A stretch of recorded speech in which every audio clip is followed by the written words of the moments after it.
Hello and welcome to episode 228 of my podcast all about knitting and crochet and my yarn shop here in Wiesbaden, Germany. I'm Kiko and today is April 15th, 2024.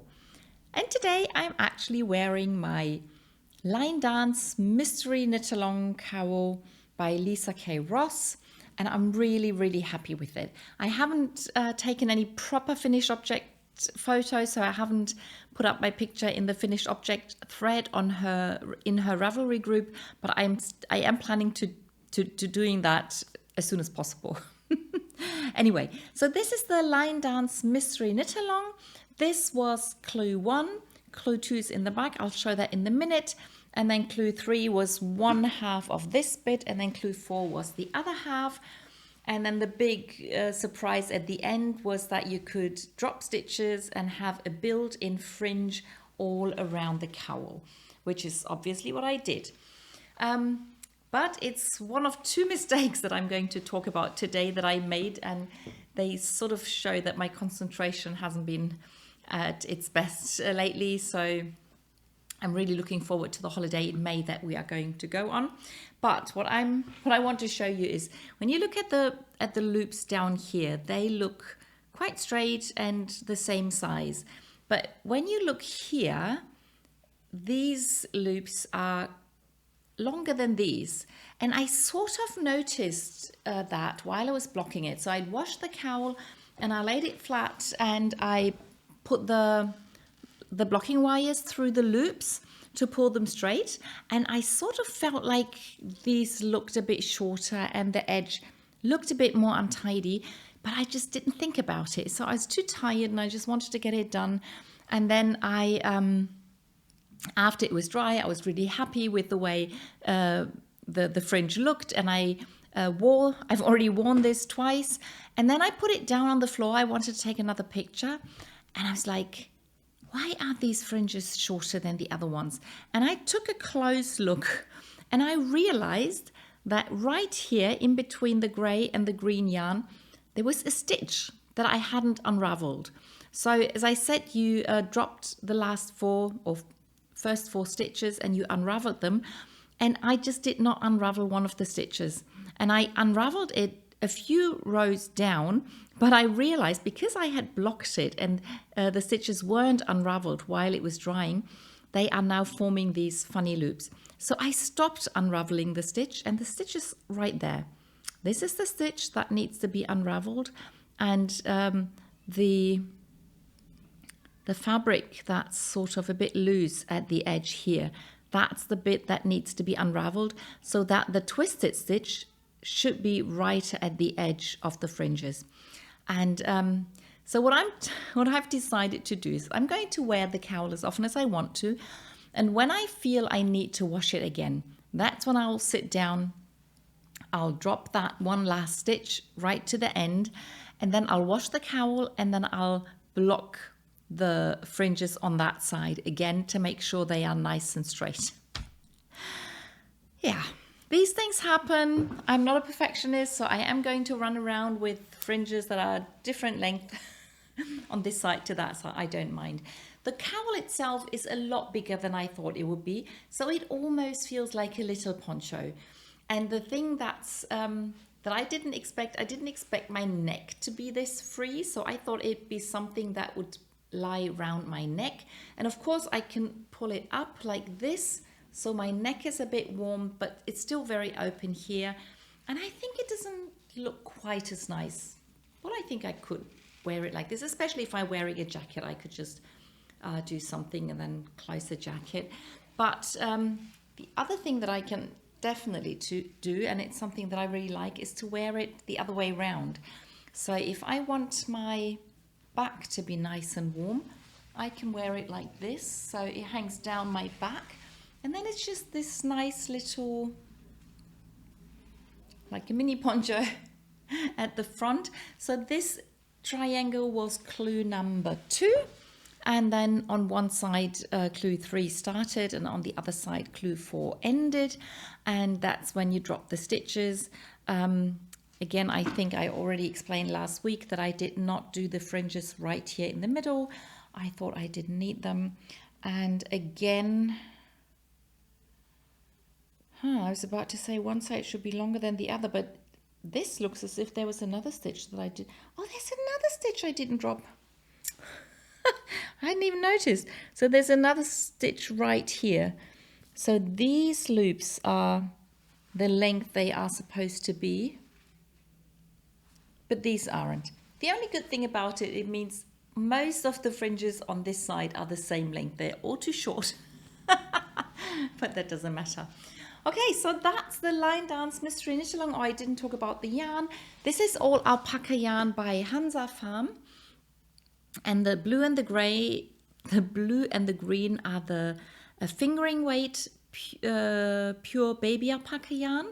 The light grey and the dark grey, the light grey and the dark grey are the royal alpaca. So that's even softer than the baby alpaca, which is like really crazy soft.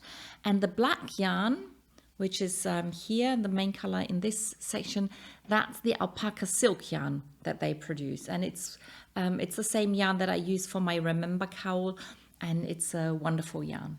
So they're all really nice to have around my neck. So I was a bit disappointed to not feel it more.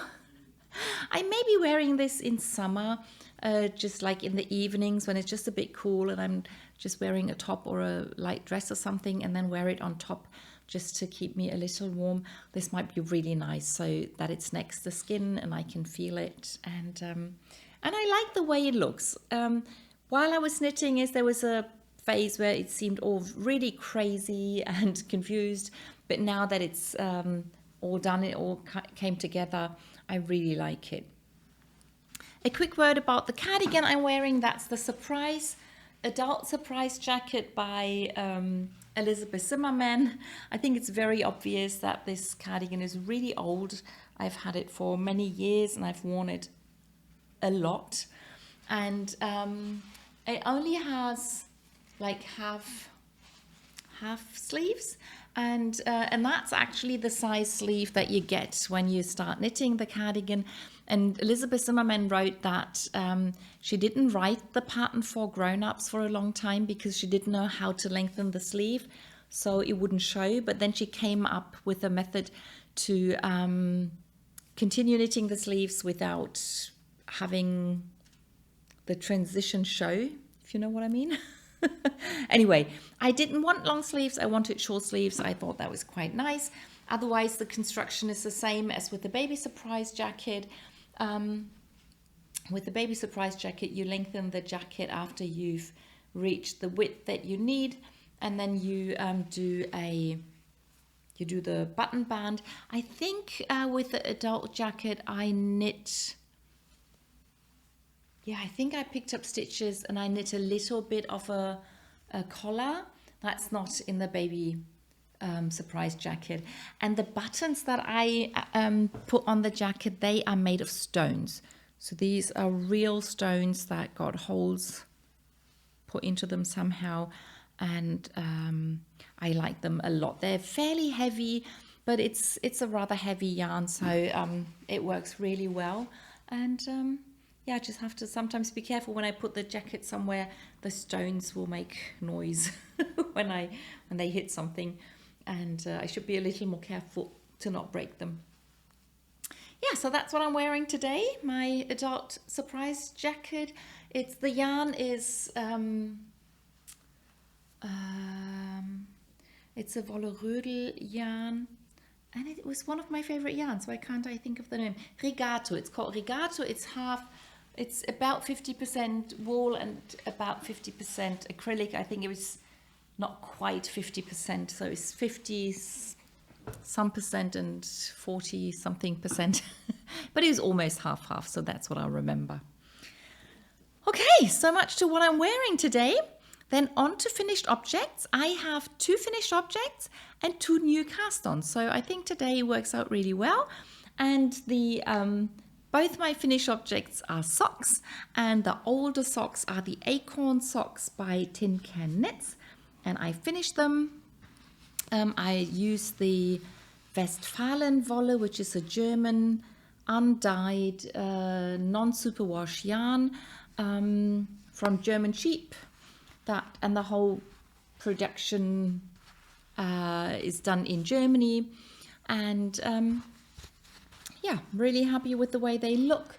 I finished them with less than 100 grams. I did have to start a new skein of yarn because the one that I started with wasn't a full skein of yarn. I'd already used it for something else, and I used some leftover yarn to finish the second sock.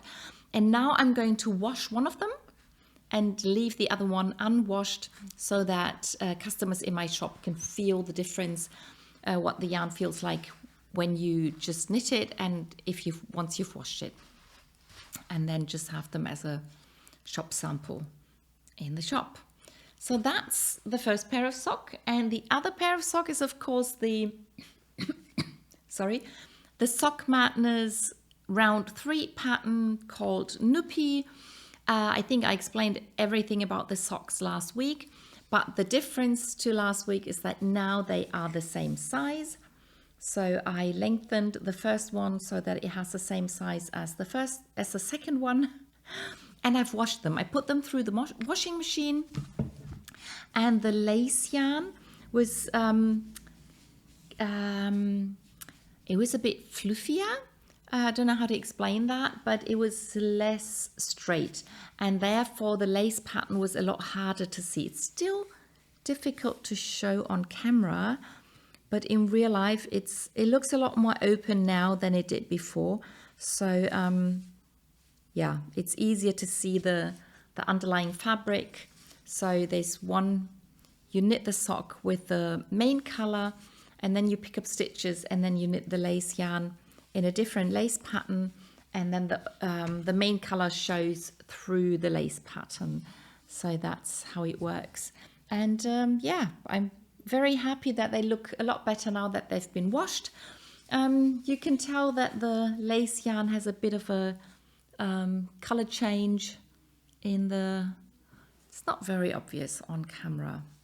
But still, my sister's really happy with the socks. She loves the colors. She basically picked the colors, and she also likes the pattern, which I like a lot too. And I'm really happy with them. And by the way, I found out last night that the third round finished early because all the spots had been taken.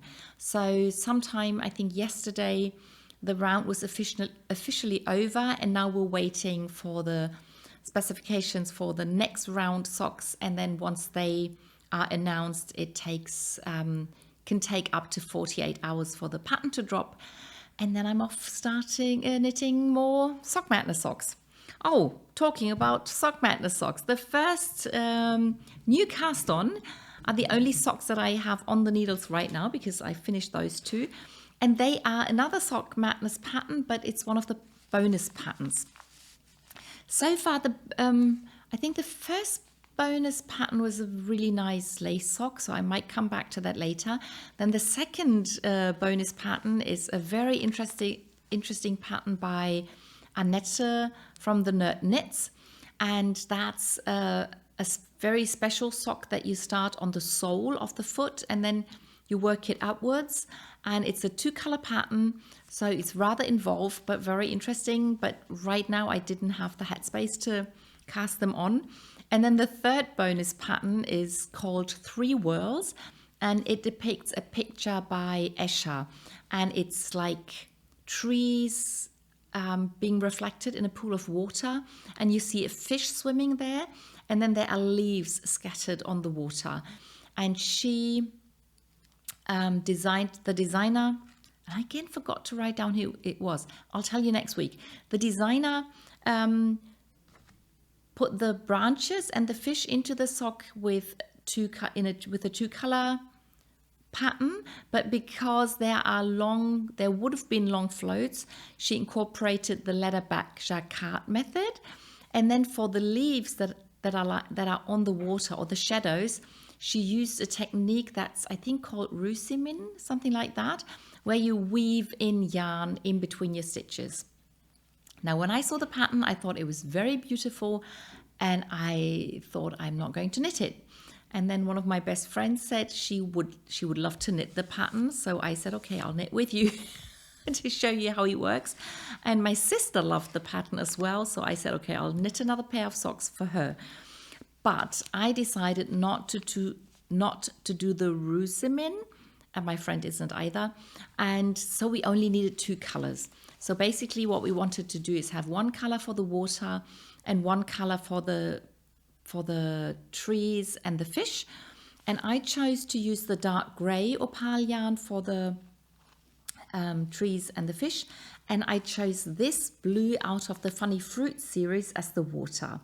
I really like the way the colors sort of mix together. I know my sister likes the color a lot. It's fairly light so that I do have a contrast with the dark gray. And my friend chose to use the blue-green colorway from the Funny Fruit. So it has the same effect, but it's a lot more green, which still looks a lot like water. And instead of the dark gray, she uses black. So she has a really strong contrast. Right now, I think hers look nicer than mine, but I know that my sister prefers to have the weaker contrast, so she's really happy with these socks. So, oh, and another word, this sock uses a lot of stitches, so I decided to knit on 2.0 millimeter needles, which I think is really, really very thin, but it's the only way that the socks won't be way too big for her. And this is what I have so far. So it's not too much yet. So this is one of the trees with the branch going this way. And then there's one tree here with a lot more branches. And then another tree here with a branch going this way. And you can see there's quite some distance in between the trees. And this is what the leatherback jacquard looks like. So every 4 stitches, I picked up a new stitch, and I'm using the unused yarn to knit this leatherback jacquard stitch. And it's sort of a bit similar to double knitting, only that you have you don't have the same number of stitches on the inside, but like only a 1/4 of the stitches on the inside. But it still helps to manage the floats and to make sure that the sock stays elastic. So I've had my sister try it on. It is a bit wide, but it's no problem for her to get it over her heel. So that's good. I'm not in a hurry with this sock. It's not part of the competition. So I'm quite happy that I can take my time with this. So that's the only sock I have on the needle. I may cast on another one. I have a plan, but I probably wait for the next round of Sock Madness first and then do the other sock then. But the other new cast on that I have is also a sock yarn pattern.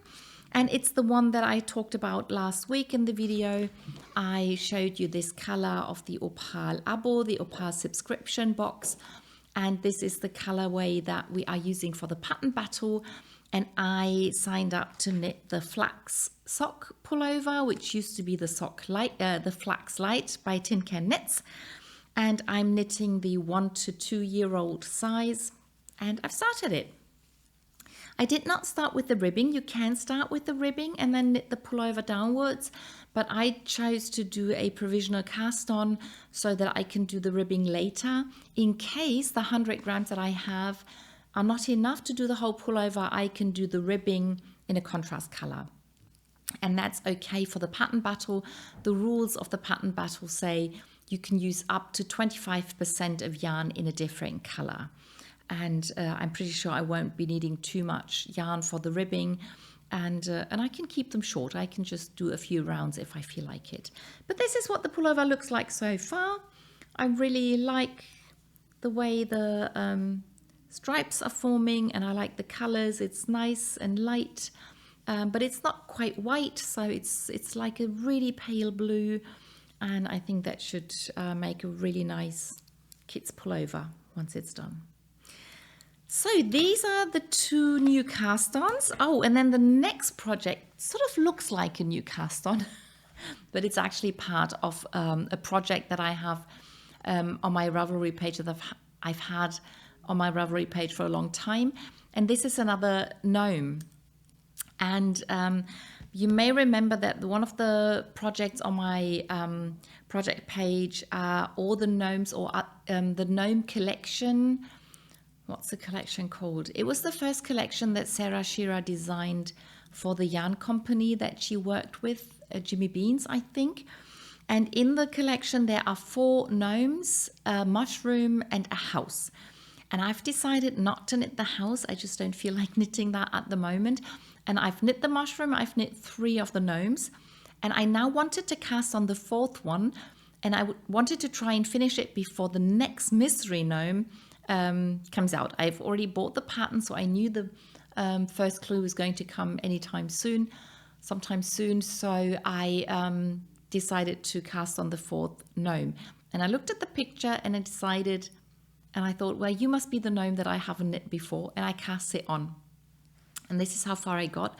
And then last night I checked my Ravelry page and I realized I already knit her. So that's the gnome that I've now started again. So I was thinking of undoing it, but I don't like unraveling. So I decided I'm going to finish her, and I'll probably do a few changes. So I thought with the first, what's her name, Normanda, the dress was a bit short. So I was following the pattern, but I think it's a bit too short. So I think she will get a dress that's a bit longer. And my son was complaining that she doesn't have a beard. So I think the new Normanda number 2, is going to get a beard and a longer dress. And then I will have to cast on the 4th gnome in the collection. But it's still part of the same project, so it's not officially a new cast on. It's just trying to get this project finished. So that's it. And now to the projects that you actually know, that you have seen before. I added a few rounds to my Remember Cowl, the double knitted cowl by Nathan Taylor, the Sockmatician. And I have now finished, or I have now added all the beads that need to go, into the middle of these flowers. So now all I have to do is I have to finish this flower and this one. And there won't be any more new flowers appearing. And then once I finish both those flowers, there are a few rounds just in the main color, the way it started off as well.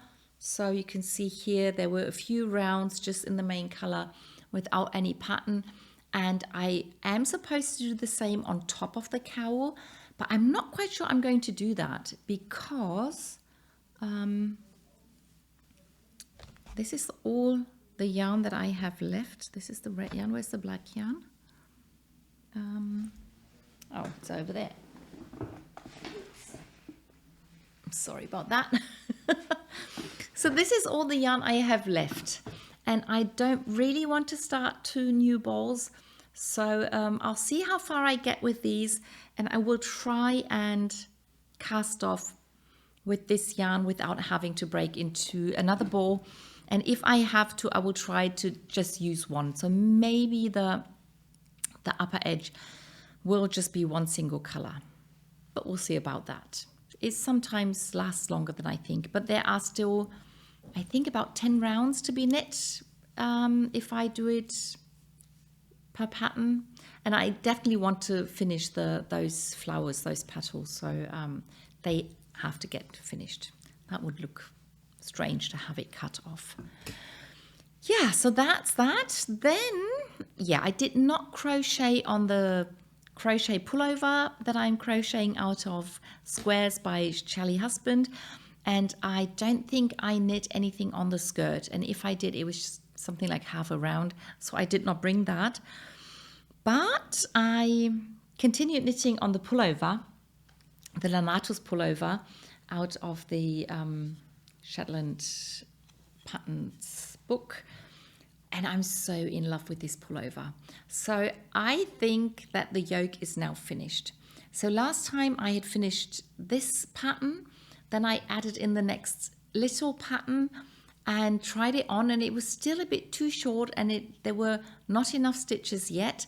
Now with this big pattern, it's a bit longer than I would have wanted it to be, but I don't think it's a problem.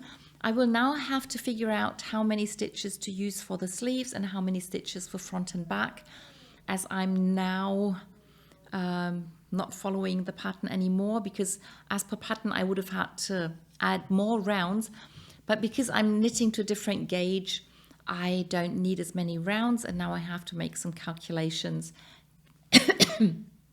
excuse me, to see how to continue this, and hopefully by next week I will have started a sleeve, so I will have done all the transitioning from the yoke to the sleeve.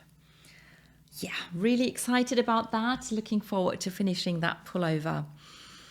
And I also knit on the dress that I am making. It's the pattern Mamaki by Nicola, who's Nicola Susan. And I also started knitting the sleeve after I finished the yoke, and I actually finished the sleeve. So it felt like I tried it on 100 times while I knit the sleeve, but I'm now really happy with the length and the width and everything. And now with the second sleeve, it should go a lot faster because I don't have to try it on anymore. I can just knit the same amount, same number of rounds, and do the same decreases as with the first sleeve. And then at some point I can knit the front and back and then see how much yarn I actually have on that big cone. So that's that. And then I added two stripes to the Squiggle and Stripe shawl by Stephen West. I'm knitting that with the brushed alpaca by Hansa Farm, and I added the two green stripes, and I have now half the number of stripes that I'm supposed to have for this middle part of the shawl. I still feel like it seems rather small this way. I can probably block it, but if I block it too much, I might lose some of the waves. So I don't know. I will keep adding stripes. I kept thinking I may do fewer stripes because it looks small, but on the other hand, if it's small this way, maybe I should add more stripes to get it bigger the other way. But most probably I'm just going to knit it as per pattern, because usually Stephen West knows what he's doing.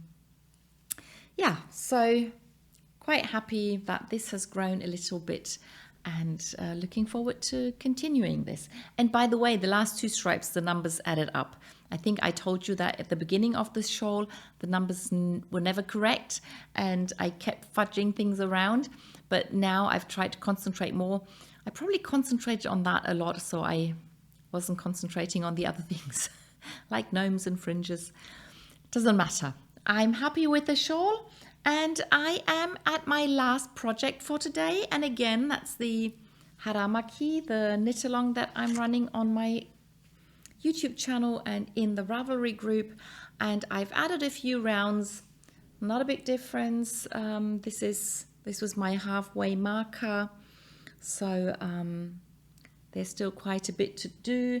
As I said, I'm not 100% sure I'm going to make it the full length that I measured at the beginning. This is the opal yarn I'm using, and you can see that I've used quite a bit of the yarn. This is the Hansa Farm merino sock yarn that they used to make. They've discontinued the yarn, unfortunately, but these are the yarns that I'm using for the two-color brioche Haramaki, and I'm looking forward to finishing that someday. Won't be anytime soon, but anyway, yeah, that is everything that I knit and crocheted last week. I hope you enjoyed the video, and I'll see you in the next one. Bye!